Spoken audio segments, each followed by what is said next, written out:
내가 약속을 했으니 젖과 꿀이 흐르는 가나안 땅에 들어가는 것은 내가 허락해서 너희들 들어가게 만들지만 나는 너희들과 함께 하지 않을 거다.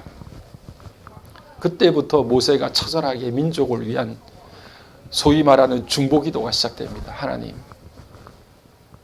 하나님께서 같이 가시지 않으려고 하면 저도 안 가겠습니다. 아니, 하나님이 없는 가나안 땅이 무슨 의미가 있습니까? 아무리 젖과 꿀이 흐르는 땅이라도 당신이 우리와 함께 동행하지 않는 그곳이 우리에게 무슨 소망이 있습니까? 차라리 우리가 이 땅 가운데서 하나님 없이 다 죽어버리는 게 낫지, 하나님이 함께 하지 않는 그 세상, 그 땅, 그것은 아무런 우리에게 소망도 힘도 되지 못합니다. 하나님 앞에 매달려 기도해요. 그 간절한 모세의 기도를 하나님께서 들으시고 마음을 바꾸세요. 오늘 우리가 믿는 하나님이 이런 하나님이십니다. 우리의 죄악과 우리의 연약함 때문에 분노하시다가도 하나님, 제가 잘못했습니다. 하나님 살려주세요. 하나님, 제가 부족합니다. 엎드릴 때 자비와 긍휼이 풍성하신 하나님께서 그 마음을 돌이키세요. 우리 하나님께서는 마음을 자주 바꾸세요. 그분의 사랑과 그분이 우리를 향한 그 뜨거운 긍휼이 여기심이 자꾸 당신의 뜻을 돌이키게 만드세요.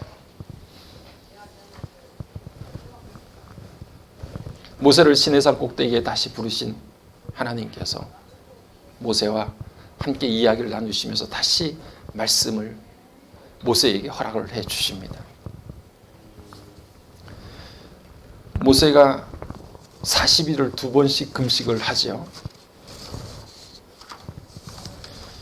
여러분, 40일 동안 2번 80일을 금식을 했다고 하면 사람 몰골이 어떻겠습니까?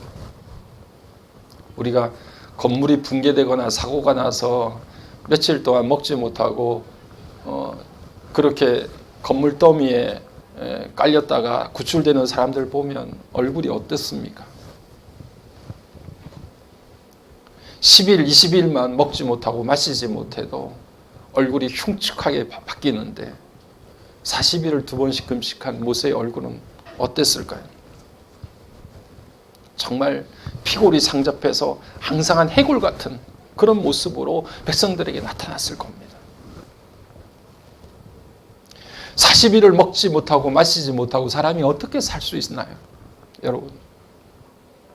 그런데 모세는 그 40일을 2번씩 금식하고 먹지 않고 떡도 먹지 않았던 그 모습을 간직했지만 그가 시내산에서부터 내려올 때 얼굴에 광채가 났다고 그랬어요. 여러분, 힘들고 어려워도 하나님의 말씀을 붙들면 살 길이 열립니다. 죽을 것 같지만 이거 못 마시고 못 먹으니 내 삶이 끝장날 것 같은 생각이 들고 이게 모두가 다 끝났구나 이런 생각이 들 때에도 하나님의 말씀을 붙들고 하나님과 함께 동행하니 그 가운데 사는 길이 열리더라는 거예요. 죽지 않습니다. 말씀 붙들면 반드시 살 길이 열립니다. 우리를 정말 죽이는 것은 이 땅의 것들이 아니에요. 우리 가운데 생명의 말씀이 부재될 때, 생명의 말씀들이 우리 가운데 사라지게 될 때 우리가 정말 죽는 것이지 세상에 그 어떤 것들이 부족해서 죽지 않습니다. 하나님께서는 당신의 백성들을 끝까지 책임져 주시고 인도해 주세요. 모세는 세상의 모든 것들과 그렇게 결연하게 단절하고 하나님 앞에서 먹지 않고 금식하면서 하나님의 말씀을 대면하였는데 하나님께서 결단코 모세를 죽이지 않으셨어요. 오히려 그 얼굴에 광채가 났다고 이야기했습니다. 오늘 우리가 읽었던 말씀들을 여러 번 살펴보게 되시면 28절부터 내용들이 무엇입니까? 29절 말씀을 보면 그의 얼굴에 광채가 났다고 하는데 그 광채는 그가 하나님과 대면하였으므로 그의 얼굴에 피부에 광채가 났다고 이야기했어요. 하나님과 대면하는 사람, 하나님께서 그의 삶을 빛나게 만들어 주시고 그 삶 가운데 함께 하시는 놀라운 역사가 일어나게 됩니다.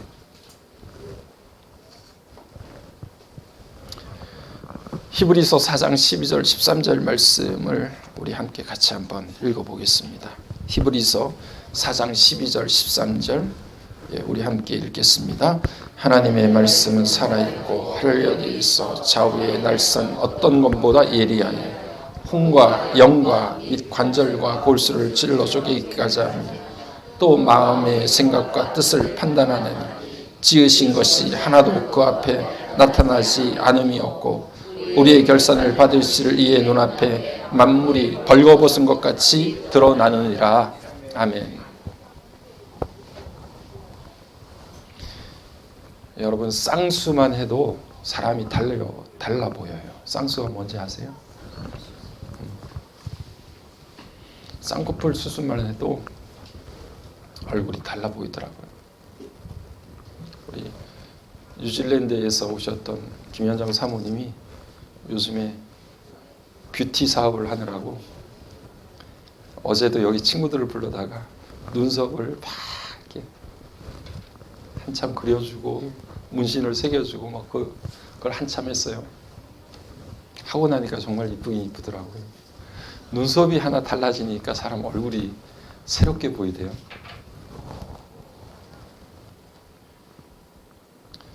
하나님의 말씀은 좌우의 어떤 날선 검보다 예리해서 관절과 골수만 쪼개는 게 아니라 혼과 영을 건드린다고 말씀합니다. 우리의 마음의 생각과 뜻을 판단하신다고 말씀합니다. 우리의 결산을 받으실 그분 앞에 만물이 벌거벗은 것 같이 드러나리라고 말씀합니다. 눈썹만 고쳐도 사람 얼굴이 달라 보이는데 만약 그 말씀이 우리의 혼과 육을 건드린다고 하면 눈에 보이지 않는 우리의 심령 깊은 곳을 하나님께서 말씀의 칼날로 움직이신다고 하면 우리가 얼마나 변화가 일어나겠습니까? 모세가 시내산 꼭대기에서 받았던 그 말씀은 하나님으로부터 몇 가지 정보를 얻은 게 아니에요. 모세의 귀에 들렸던 하나님의 음성은 그의 심령을 온통 뒤집는 혼과 영의 골수를 찔러 쪼개는 활력이 있고 생명력 있는 말씀을 받은 거예요. 영육간에 그 대수술이 이루어지니까 그 얼굴이 달라지고 얼굴에 광채가 나는 거죠. 오늘 우리가 그렇게 말씀 앞에 섰으면 좋겠습니다. 우리의 모든 결산을 받으실 그분 앞에 만물이 벌거벗은 것처럼 나타나게 될 것이라고 말씀하시고 우리의 마음의 뜻과 생각을 판단하시는 분이라고 하시는 그분 앞에 우리의 심령 깊은 곳이 열려지게 될 때 우리의 삶의 변화가 일어납니다. 정말 그러고 싶어요.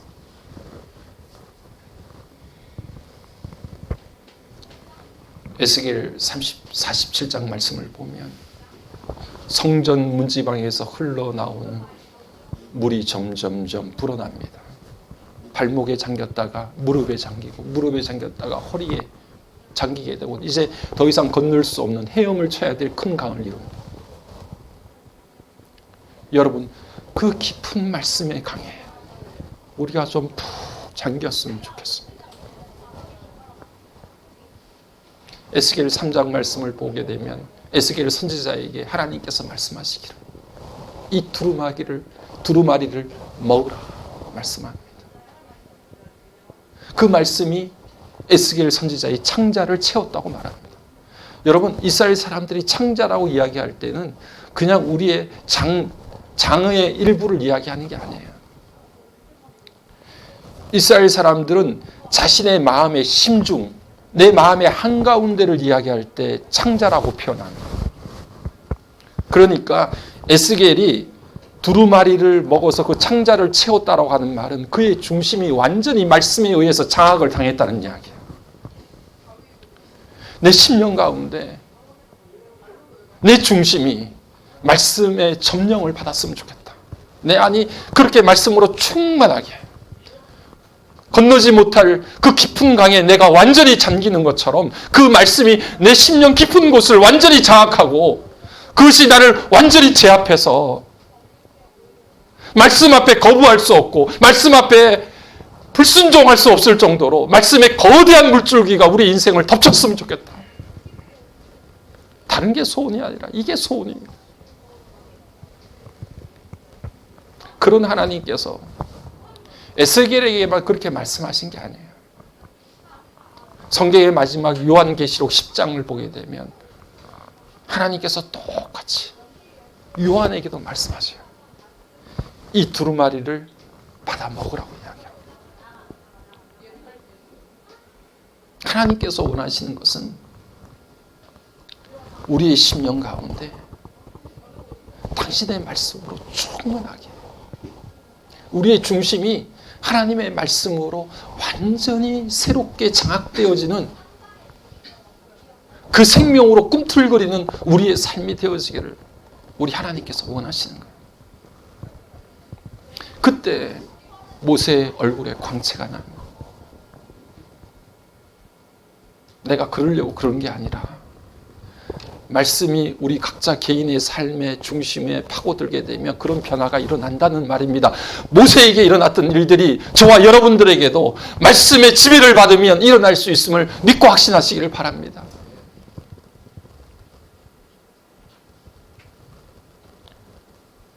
순간 돌아보면 금방 흘러갔던 세월이고 어느 순간 보면 살아왔던 시간보다 살아갈 시간이 적게 남았다는 것이 불현듯 느껴지는 시간들인데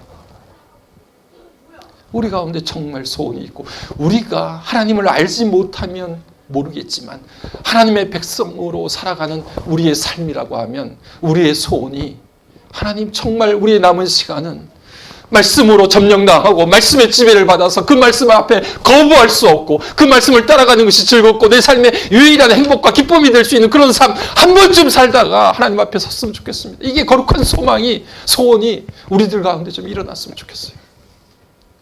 저의 마음속에 그런 소망이 일어났으면 좋겠어요. 그냥 기계적으로 매주일마다 설교 시간이 되니까 설교를 준비하는 게 아니라 그 말씀이 나를 압도해서 하나님께서 오늘도 우리에게 뭘 말씀하시고 뭘 전하라고 말씀하시는지가 내 마음속에 떨림으로 다가오고 그 떨려지는 목소리가 성도들과 함께 나누어질 수 있는 그런 말씀의 사역자로 한 번쯤 살다 갔으면 좋겠다.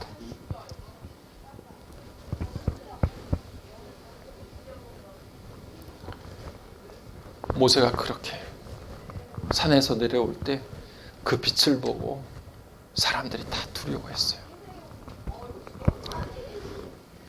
30절 말씀 여러분 보시면 백성들이 두려워해서 모세에 가까이 가기를 주저했습니다.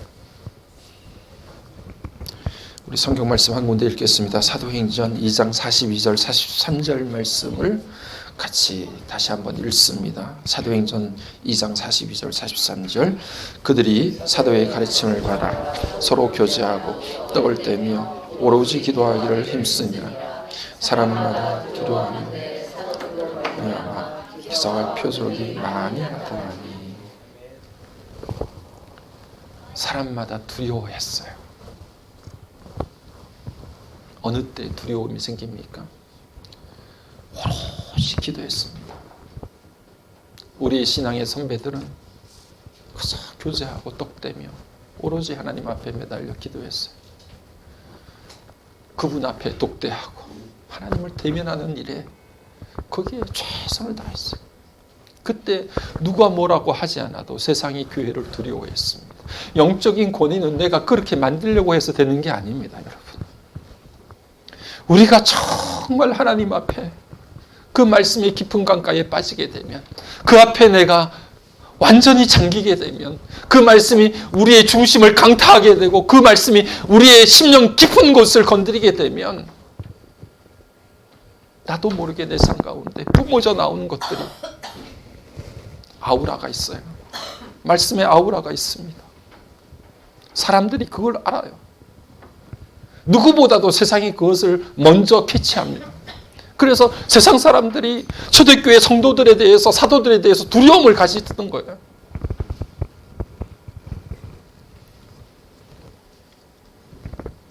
여러분, 우리 기독교 초기 역사를 보면요, 처음에 교회가 만들어지고 무슨 신학교가 있었습니까, 여러분?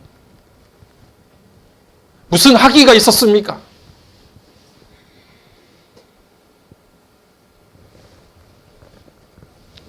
감독으로, 주교로 세워지는 사람들은 그냥 사람들이 보고, 야, 저 사람 영적인 권위가 있다, 영적인 능력이 나타난다, 그렇게 사람들이 인정하는 사람이 주교가 되고 감독이 됐어요. 그가 박사 학위가 있어서, 어느 대학을 나와서, 저 목사님 공부를 많이 했기 때문에, 그래서 뭔가 사람들이 지도자로 세우고 그랬던 게 아닙니다. 하나님 앞에 하나님과 대면하면서 자기도 모르게 뿜어져 나오는 영적인 능력을 사람들이 알아봤어요. 그리고 그가 하나님의 일꾼으로 선택을 받는 겁니다. 여러분, 성경의 인물들을 우리가 보십시오. 그 누구 하나 하나님께서 그 일꾼을 택하실 때, 예, 주님, 제가 그 일에 합격할 만한, 그 일에 적격자입니다, 이렇게 말한 사람이 누가 있습니까? 모세를 비롯해서 나는 입술이 부정하고 입술이 부족하고 말을 할 줄 잘 모르고, 이사야를 비롯해서 다 그런 사람들 아니에요?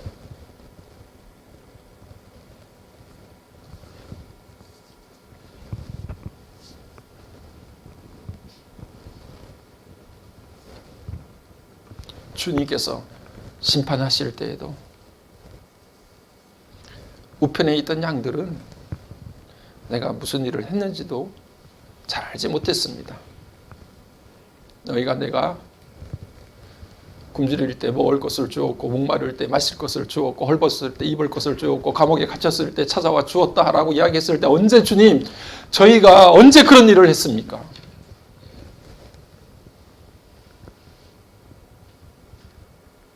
그런데 주님과 함께 늘 동행하는 사람들에게는 자기도 모르게 그런 빛이 나타나는 거예요.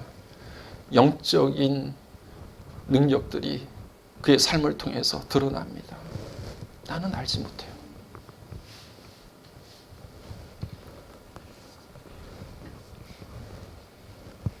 영적인 능력과 파워는 인위적으로 만들 수 있는 게 아닙니다.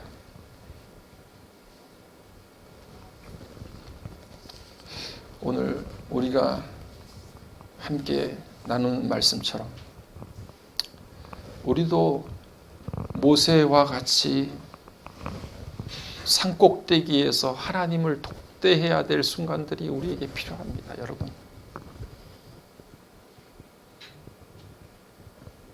저마다 올라가야 될 산꼭대기가 있어요. 여러분, 이전에 우리 부모님 세대들 힘들고 어려우면 산기도 가셨잖아요. 기도원 들어가시고, 거기서 때로는 금식하시고, 모세가 40일 동안 금식했듯이. 그거는 이 땅의 것으로 내가 살 수 있는 게 아니라 하나님께서 나를 붙드셔야 내가 살 수 있다라고 하는 마지막 절체절명의 마음으로 하나님 앞에 엎드리는 거 아닙니까, 여러분?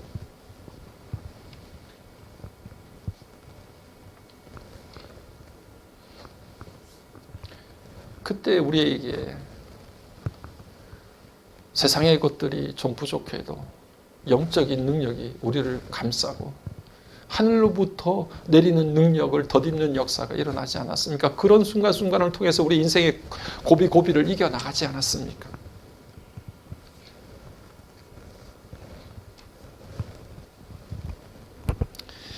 모세가 참 위대한 사람입니다. 80일 동안이나 하나님과 대면하면서 하나님과 그 깊은 대화를 나눴던 사람이 또 어디 있었을까요? 성경 33장 11절 말씀, 출애굽기 내용을 보면 하나님께서 그 모세와 사람이 자기 친구와 이야기함 같이 모세와 대면하여서 이야기하셨더라. 그렇게 말씀하고 있습니다. 친구와 다정히 밤이 새도록 시간 가는 줄 모르고 이야기하듯이 하나님께서 얼마나 모세를 사랑하고 기뻐했던지 그 모세와 함께 그렇게 친구처럼 이야기를 하셨다는 거예요. 얼마나 부럽습니까? 여러분, 우리도 말씀을 대하면서 말씀을 우리가 읽을 때 정말 그렇게 우리 가까이 다가와서 귀에 소곤소곤 이야기하시고 때로는 웃으시며 때로는 우리에게 그렇게 친밀하게 대화하시고 이야기하시는 하나님의 음성이 우리 심령 가운데 계속 들려지게 된다고 하면 그것이야말로 이 땅을 살아가는 참된 기쁨과 행복한 인생길이 되지 않겠습니까? 그런 삶을 모세가 살아가는 것이지요. 그런 삶에는 삶이 너무 빛나게 돼요. 뭐 대단한 것을 가진 것은 아닌데, 화려하게 뭔가를 치장한 것은 아닌데, 그 어떤 것들로도 표현할 수 없는 삶의 위대함이 모세의 삶 가운데 드러난 거고, 사람들이 그것을 모두가 알 수 있었고, 그것 때문에 사람들이 두려워했던 거예요. 우리가 남들이 갖지 못하는 엄청난 빌딩을 세우고 엄청난 외장을 만들고 그리고 엄청난 기술을 가지고 있어서 사람들이 교회를 두려워하는 게 아니고, 그 교회에 갔더니 살아계신 하나님이 계시더라. 그리고 그 하나님과 함께 이야기를 나누는 성도들의 깊은 대화가 있더라. 말씀이 있고 기도가 그 가운데 이루어지더라. 그것이 세상이 교회를 보고 두려워하는 유일한 것입니다.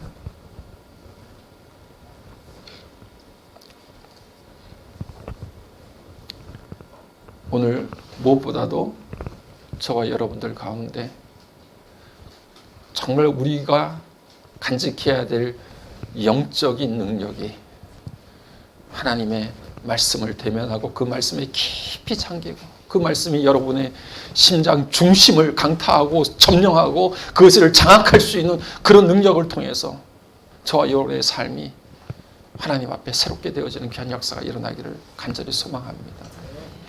이렇게 말씀에 사로잡히고 보니요, 모세가 자기의 얼굴을 보고 두려워하는 백성들을 향해서 수건으로 자기 얼굴을 가렸다고 이야기를 합니다. 보통 여느 사람 같으면 얼굴을 왜 가리겠어요? 내 얼굴에 이렇게 광채가 나고 빛이 나서 사람들이 두려워할 만한 요즘에 이야기하는 카리스마가 만약에 나타난다고 하면 왜 굳이 수건으로 얼굴을 가리겠냐고요. 오히려 더 잘 보이게 만들어야지. 우리가 자기 얼굴 드러내려고 얼마나 애를 쓰며 사는 세상인데.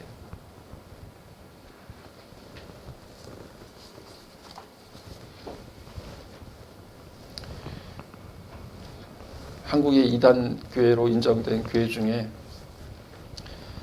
이초석 목사가 있어요. 목동에 가면 예수중심교회라고 있는데 이단입니다. 근데 저희가 신학교 다닐 때 한 선배가 그 이초석 목사가 도대체 어떤 분인가 하는 것을 알고 싶어서 그 교회를 직접 갔대요. 가가지고 그 예배에 참석을 해봤대요. 나중에 설교하면서 막 이렇게 신유은사도 막 행하고 막 이런 것들을 보여주는데 갑자기 설교 중에 이초석 목사가 벌 받아라 하고서 손을 이렇게 내미는데 손에서 막 진짜 레이저가 나가더래요. 나중에 알고 보니까 여기에다 무슨 전구 장치를 달아가지고 손 여기 소매에서 뭐 불이 나가는 것처럼 그렇게 장치를 해놨다는 거예요.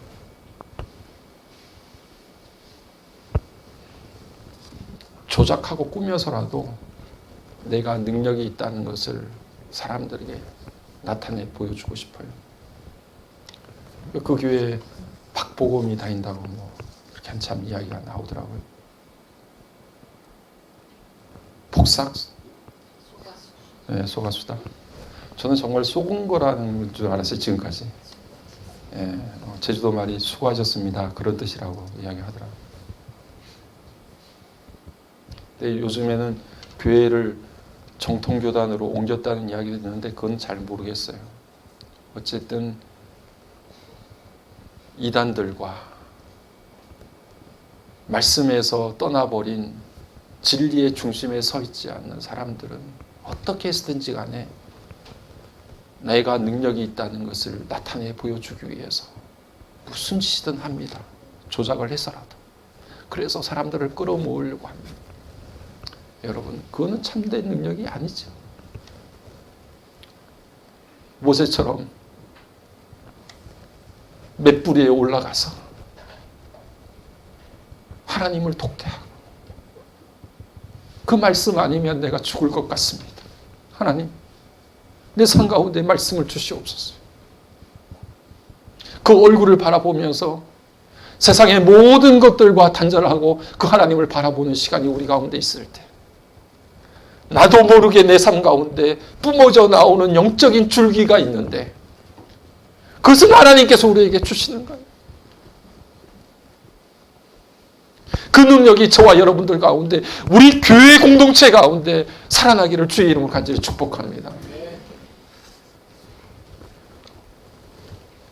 모세는 그렇게 빛이 나오는 것을 자랑하지 않았어요. 내가 이 정도 영적 지도자다. 너희들 내 말 잘 들어. 내가 너희들과 레벨이 달라. 이렇게 말하지 않았어요. 오히려 자기 얼굴을 수건으로 덮었대요. 사람들이 내 얼굴을 보지 못하도록. 그런데 이렇게 한 행위 가운데는 모세는 자기에게 뿜어져 나오는 이 광채의 출처를 분명히 알고 있었기 때문에 그렇습니다.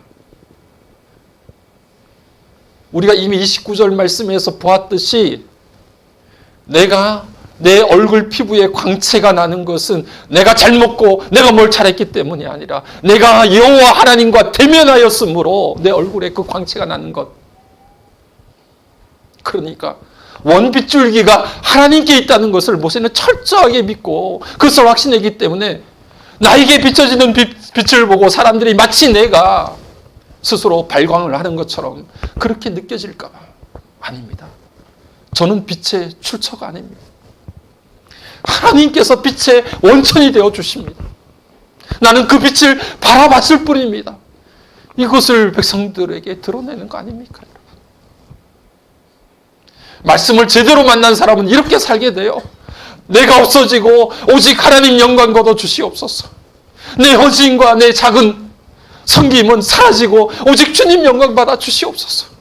이게 말씀을 제대로 만난 사람들의 모습이잖아요. 이번에 우리 권사님들 세워주신 분들, 장립집사로 세워주신 분들, 그런 믿음의 섬김을 한평생 살아가기를 주의 이름으로 간절히 축복합니다.